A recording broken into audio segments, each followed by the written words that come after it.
Alright, so the most popular apps in the world today, let's take a look. Now, we all know these apps, right? So Snapchat, WhatsApp, Uber, and Instagram. And these are all the founders of these different companies. Now, we want to be able to understand here one thing. When you guys look at this, right, what do all these guys have in common, right? What do all these guys have in common when you're looking at this? They were innovative. They're relatively young.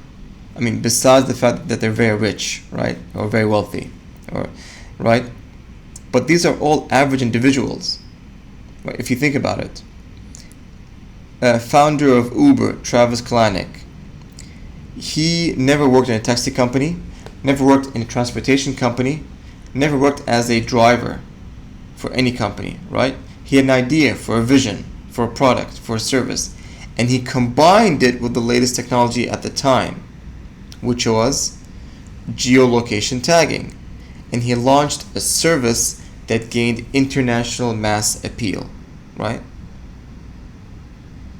He had zero experience in the transportation industry, right? He never worked in there, but he was able to harness a new technology, geolocation tagging, and combine it with a new service, shared rides. And he launched Uber, right? Instagram, Kevin Systrom, he never even was a photographer, right? He never worked for Sony or Nikon or Canon.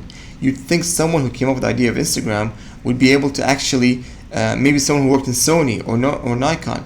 Sony and Canon were manufacturing cameras since the 80s, video cameras, digital cameras, lenses and equipments.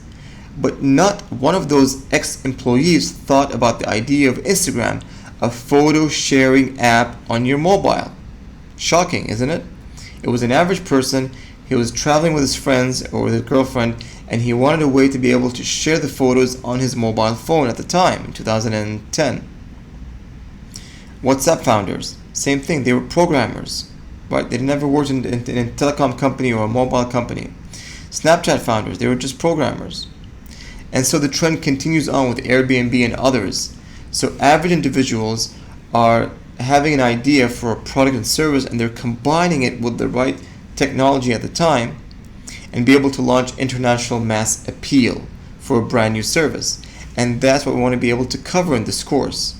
If you have an idea for a service and you combine blockchain onto it as a technology, either you're going to use smart contracts, you may use token share ownership, you might use record registration, depending on which component of blockchain you'll be using. You can combine it into a powerful product and service that can help gain international mass appeal. And we're going to be taking a closer look at some companies who are actually doing that today, right?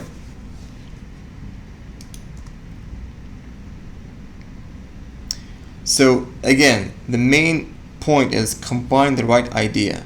Combine the right idea for a service or for a product with the latest technology at the time and be able to come up with a solution or a service that would gain an international mass appeal for the public. Right? I'll go ahead and stop right here.